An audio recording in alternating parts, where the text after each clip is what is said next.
Muito boa tarde! Sejam muito bem-vindos a mais uma quarta-feira, mais um vídeo do meu canal. E hoje talvez seja um dos vídeos mais especiais que eu vou fazer aqui, se não o mais especial, porque eu vou abrir o meu coração pra vocês, eu vou contar um pouco da minha história, eu vou contar um pouco da minha vida e como todo esse processo me trouxe até aqui, em quem eu sou hoje, me transformou em quem eu sou hoje, nessa Paloma de 2025. Eu vou contar sobre a morte do meu pai hoje, que muita gente não sabe que meu pai é falecido. Pra quem não sabe, o meu pai faleceu em 2007 num acidente aéreo. E a minha mãe faleceu em 2020 de câncer. Então são duas pessoas, né, as pessoas mais importantes da minha vida que faleceram. E como que, mesmo com a morte deles, eu consegui transmutar, curar, ressignificar e me transformar em quem eu sou hoje. Mas foi um processo, né? Eu passei por todo o processo de luto e tudo mais. E aí o vídeo da minha mãe fica para um próximo vídeo. Mas agora eu vou contar um pouco da morte do meu pai. O ano era 2007. Eu tava num acampamento, eu tinha 14 e 15 anos. Eu tava num acampamento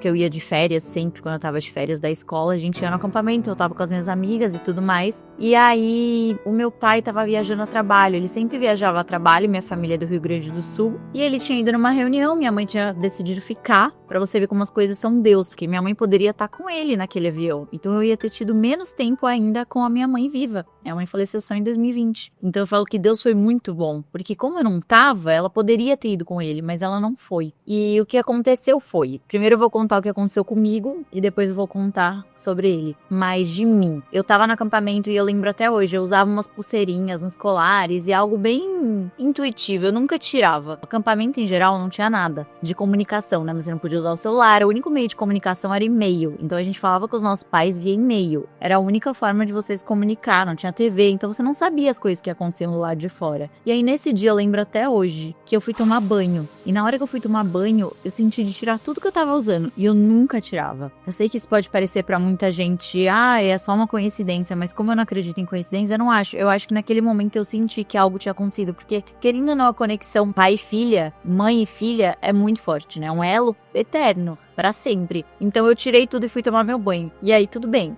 Vida que segue. No outro dia de manhã, eu fui chamada na sala do diretor do acampamento. E eu achei que eu ia virar monitora, porque eu tava na idade que eu poderia virar monitora e eles chamavam você numa salinha e te falavam isso. E quando me chamaram, eu achei muito estranho, porque só me chamaram, não chamaram mais ninguém. E aí eu fui. Eu cheguei lá, tinham 2 tios meus, 2 tias e a minha mãe, acho que foi isso. E eu lembro até hoje, né, e o diretor tal, todo mundo me olhando, e aí eles chegaram pra mim e falaram, seu pai sofreu um acidente de avião. Nessa hora, meu cérebro só pensou assim, tá, e daí? Mas ele tá bem? Cadê ele? Só que não. Ele tinha falecido. E eu lembro que meu mundo caiu, assim. Só que o processo do luto, ainda mais quando é algo repentino, né, a morte, a gente não é preparado a lidar com a morte, a gente não é ensinado desde a escola que a gente vai morrer, sendo que a nossa única certeza é que a gente nasceu e que a gente vai morrer. Então, mais do que óbvio é que a gente deveria ser preparado para a morte, porque todos nós vamos perder alguém durante essa vida, todos nós vamos morrer também. Então a gente deveria ser preparado para isso e lidar com a morte de uma maneira muito mais leve, porque a morte ela não é o fim. Na verdade, ela é um recomeço. Do mesmo jeito que eu falo que a gente morre e renasce todos os dias quando a gente dorme, a morte é como se você tivesse passado por outro plano. Você cumpriu a sua missão aqui e você foi pro próximo plano. Então a morte ela é só um recomeço. Só que óbvio que na época eu não lidava com a morte dessa forma. Tinha 14, 15 anos, então foi um baque muito grande. Aí a gente foi até o Rio Grande do Sul, fez o velório, o enterro do meu pai. Aí depois disso, logo em seguida eu lembro que eu já fui pra escola e meus amiguinhos, eu lembro que na época ficaram em choque, assim, como assim você já tá aqui? Nossa, você tá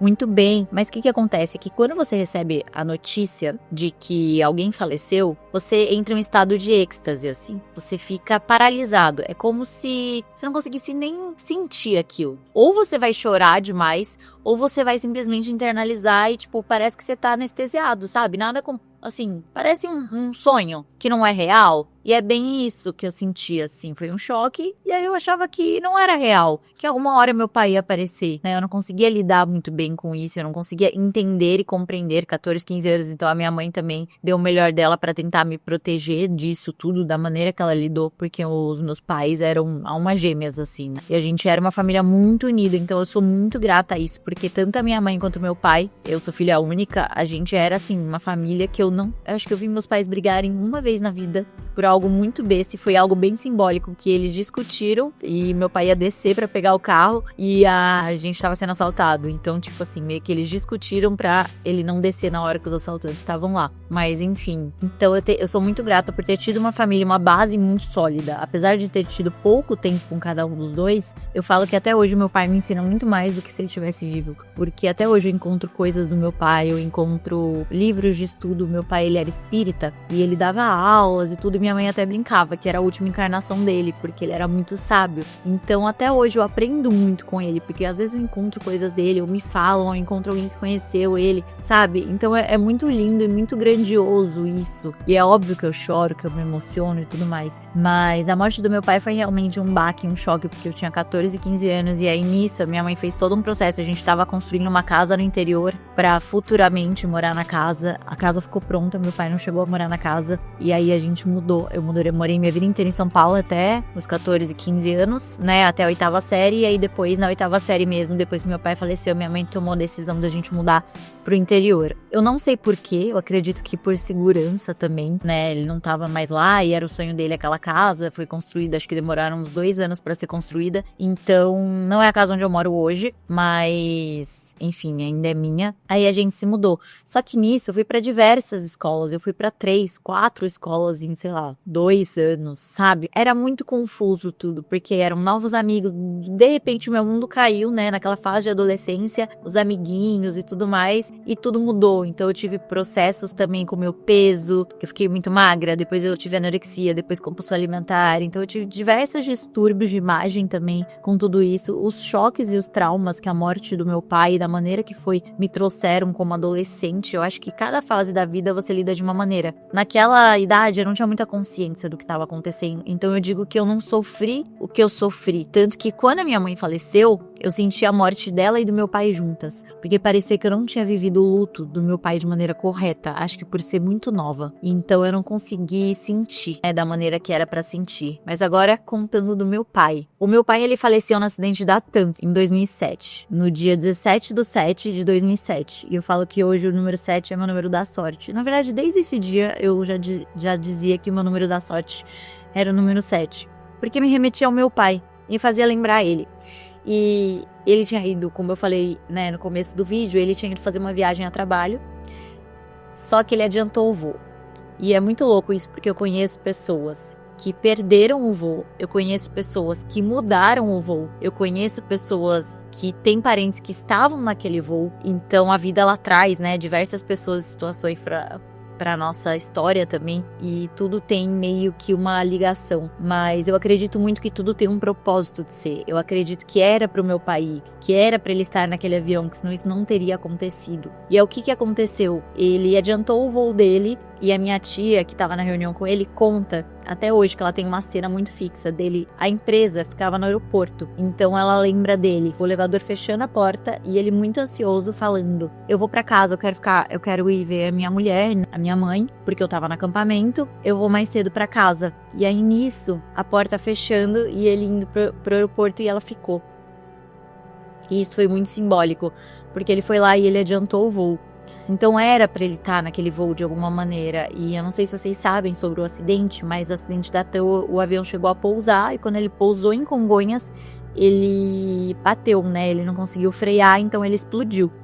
E aí foi isso que aconteceu, tanto que teve um tio meu que foi lá, reconheceu o corpo e tudo mais, porque eles foram carbonizados. Na espiritualidade, dizem que desencarnes coletivos são coisas de karmas de outras vidas, né? Eu não vou entrar muito a fundo nisso aqui, eu sei que tem gente que acredita, gente que não acredita, eu acho que o que importa é a gente estar em paz com o que faz sentido pra gente, com o que a gente deseja acreditar, aquilo que o nosso coraçãozinho fica mais leve. Mas eu acredito que tem um propósito, que era pra ele estar naquele voo, senão ele não estaria, do mesmo jeito que todas aquelas pessoas eram pra estar ali juntos. E um desencarne coletivo também traz muito a ideia de que aquelas pessoas estavam juntas em algo, pra quem acredita em vida após a morte, né, em outras vidas, e elas tinham de desencarnar juntas. Então Então eu vejo a morte do meu pai como necessária, porque ele cumpriu o propósito dele. E alguns meses, 6 meses na verdade, antes dele falecer, meu pai ele era espírita e ele era assim, médium. Ele tinha uma espiritualidade muito aflorada, né? Ele fazia trabalhos em centro espírita, ele dava aula, ele conhecia o Chico Xavier. Então assim, ele tinha um contato com a espiritualidade muito grande. Eu cresci nesse meio, eu sou muito grata. Hoje eu falo que a minha religião ela é Deus, eu não tenho uma religião fixa, porque eu não acredito que exista algo certo ou algo errado. Eu acho que é aquilo que faz a gente se sentir bem, então eu acredito em Deus. E eu gosto muito de algumas frentes do espiritismo, principalmente a kardecista, que eu estudei muito, né? Logo que a minha mãe faleceu, eu também estudei muito, e durante toda a minha vida ouvi isso e cresci nesse meio, que me ajudou no entendimento maior da vida, de entender que tudo tem um porquê de ser. Então eu acredito muito nisso. E sobre o meu pai, na hora que o avião pousou,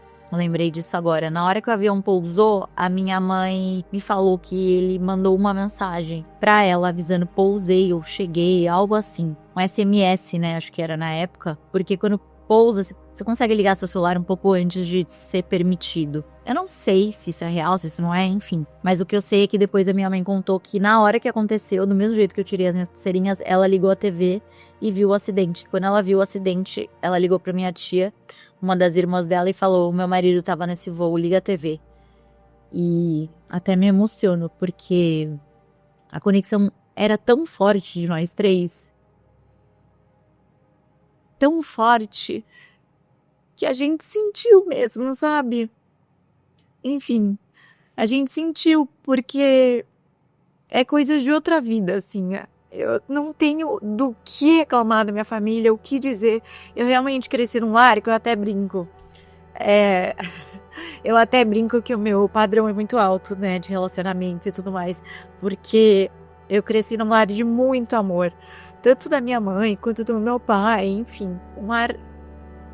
Tive que dar um pause aqui, porque eu me emocionei. É a primeira vez que eu conto a minha história. Acho que eu nunca tinha falado dela antes, assim, tão abertamente. E falado mesmo, porque as pessoas próximas, minhas amigas, minha família, todo mundo sabe o que aconteceu. Então não é algo que a gente fique conversando sobre, sabe? Eu tratei muito em terapia também. Várias coisas que eu vejo que veio pela morte do meu pai. Uma carência, um desejo de ser amado. Algumas coisas assim pela morte do meu pai e da minha mãe. Enfim, sendo bem vulnerável aqui com vocês. Mas eu cresci num lar de muito amor, que eu falo assim, eu sou muito abençoada, muito, porque eu tenho pessoas próximas que são brigadas com os pais, brigada com a mãe, né, que não tem uma relação muito boa, e eu tive uma relação que a gente brincava que a gente era 3 em 1, realmente, assim, uma família de muito amor. Apesar de eu ter tido pouco tempo com os meus pais, com meu pai menos ainda, eu sei que foi o tempo necessário, porque Deus faz tudo muito certinho. E eu tava falando em outra parte do vídeo que o meu pai era muito espírita, né? E ele tinha essa conexão espiritual e tudo mais. Então parecia que ele sabia que algo ia acontecer com ele, porque 6 meses antes ele começou a preparar a morte dele. Isso é muito louco, gente, mas ele começou a fazer vários seguros de vida, ele começou a mudar várias coisas pro nome da minha mãe, ele começou a fazer conta lá fora, ele começou a mexer nos pauzinhos. Não deu tempo dele terminar de fazer, mas ele tava meio que preparando a morte dele. E a casa que ele deixou pronta também pra gente só morar, ele nem chegou a morar. Eu acho tudo muito sincrônico, assim, então era pra ser dessa maneira, sabe? Deus tava direcionando ele, intuindo ele, e ele foi só fazendo e seguindo. Mas eu já recebi carta psicografada do meu pai, eu sinto muito o meu pai presente na minha vida, em vários momentos eu lembro dele e eu sinto ele comigo, ou ele falando, e quando eu quero perguntar algo, seja pro meu pai ou pra minha mãe, eu me conecto com a consciência deles realmente, assim, sabe? E a intuição, ela vem, porque eu sei que a gente se comunica com eles telepaticamente, né?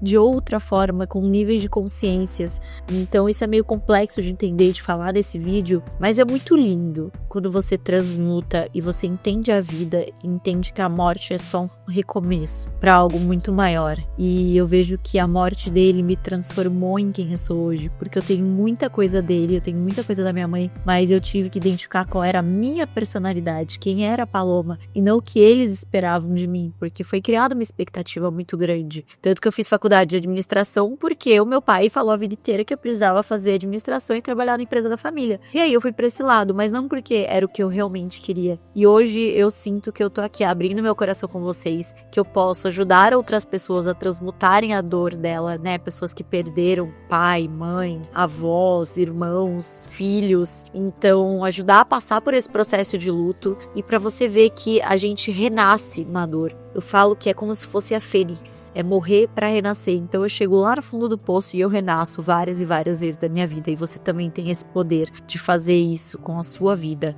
Enfim, foi essa a minha história de hoje, né, que eu contei sobre a morte do meu pai. É algo muito importante, foi algo muito simbólico na minha vida, algo que mudou completamente o meu destino, eu sei disso, porque se meu pai estivesse vivo, a gente nem teria ido pro interior, a gente talvez teria ficado em São Paulo, então não dá pra saber. Né, a maneira que a minha mãe fez, ela foi muito forte e me colocou tipo numa bolha assim para cuidar de mim também. Ela teve que ser pai e mãe, né, de uma adolescente. Então, eu sou muito grata por tudo da minha história. Eu falo que eu não faria nada diferente. Óbvio que eu daria tudo para ter os meus pais aqui vivos, mas eu não mudaria nada como aconteceu, porque foi isso que me transformou em quem eu sou hoje. E que cada dia que passa eu tenho mais orgulho da Paloma que eu sou, do meu propósito, da minha missão. Eu sei que eu tenho uma missão muito grande aqui de poder ajudar as pessoas, de levar luz, levar bem-estar, levar amor, e é isso que eu venho trazer pra vocês. Então, se eu puder ajudar alguém contando a minha história, falando sobre isso, eu vou cada vez mais compartilhar e falar. Vão fazer 18 anos agora que o meu pai faleceu, em julho, dia 17 de julho, e só agora eu tive a coragem de me abrir e contar a minha história. Então foi todo um processo até aqui de transformação, tanto interna quanto externa, porque o que tá dentro reverbera fora. Mas é isso, eu espero que vocês tenham gostado. Pra quem não sabia, ou pra quem sabia, pra quem gostou do vídeo, deixa um like, comenta aqui embaixo. Não perca nenhum vídeo aqui do canal, então já me segue aqui,